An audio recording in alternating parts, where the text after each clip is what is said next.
All right, 30 seconds on no, you don't need to cycle. All right, so the whole cycling thing started with steroids because people didn't want to lose testicular function. Doctors had terrified people, they don't know what the fuck they're talking about, but they terrified people into thinking that if you shut your balls off for more than 8 weeks, that they die and that you're never going to have kids. And that's not how it works. If you could have kids before you go on steroids and you're on steroids for 4 years, you can pretty much have kids when you come off steroids.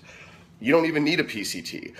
All that's just paranoid forum bullshit from a bunch of fat losers that don't know what the fuck they're talking about, repeating what other fat losers that don't know what they're talking about got from their doctors that were fat losers that didn't know what they were talking about. Nobody who knows what they're doing gives a shit about that. They cruise and blast. That's what you do. And when you want to get off, you come off, do PCT, get your woman knocked up, you go back on. That's how you do it. Now, what happened was when BSN came out with Eno Explode, it was a pre-workout drink that's supposed to get you ramped up and kill shit. Like as if you took Anadrol or D-Bol or Anavar before you lifted. Normally you take an oral steroid before you go in and lift weights, and it makes it more effective. You don't break down as much muscle, more IGF-1 response, more GH response, more fat burning, increased strength, increased aggression. It's just retarded to lift without an oral steroid. So that's why there's the sublingual prohormones that I was pushing before, because they're a legal version of oral steroids, you know. So what BSN did is they came up with a caffeine creatine mixture that made you ramped up and made you swole. And so people thought it was visually and emotionally the same as being on oral steroids. So they marketed it that you had to cycle it so that you thought it was dangerous. So it's dangerous. Let's go get some because I'm a fucking rebel. And so now 5 years of this, 7 years, I have to fucking listen to questions like, should I cycle this? It's like, do you cycle wearing shoes? Do you cycle brushing your teeth? Do you cycle sleeping? No, you don't have to fucking cycle anything, really. But people think you do. Now, the only person that ever had a brain that said you had to cycle is Rich Piana.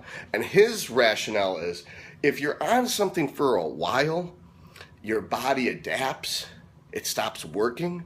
So don't waste the money, go off of it, then go back on it, and the body's readapted. Charles Glass was the same way. You got to get out of shape to get into shape. Do I agree with both of them? No. Are they better bodybuilders than me? Yes. So maybe they're right, but usually with what me is like, I just forget to stop.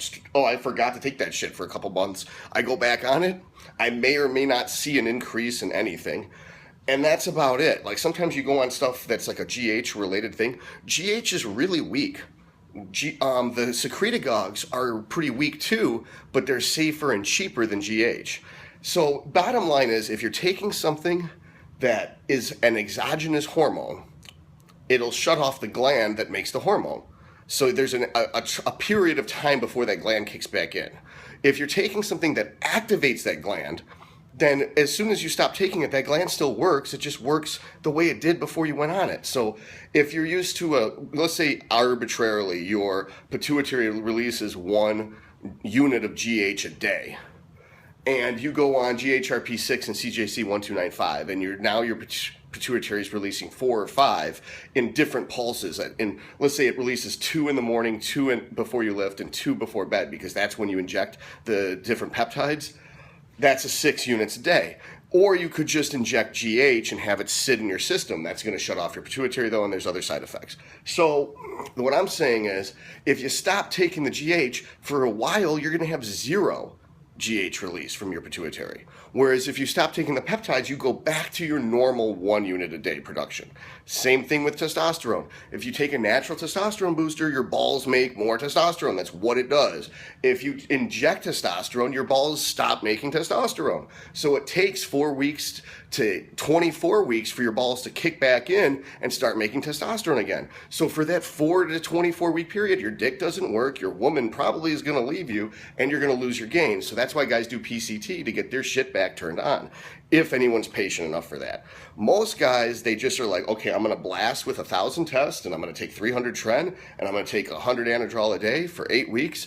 Then myostatin kicks in. I'm not going to grow anymore. I go off of that shit, but I keep the 1,000 test, titrate down to 500. Your dick still works at 500. You're good. Stay there. Stay there until the myostatin levels go back to normal, which is usually 4 to 8 weeks, then you blast again. Blast, cruise, blast, cruise, blast, cruise. That's all you have to do. Nothing else has to fucking be cycled. Nothing really has to be cycled. So stop asking me if you can cycle shit. I don't want to have to hear it ever again. All right, this is Todd Lee with Todd Lee MD. Have a wonderful day.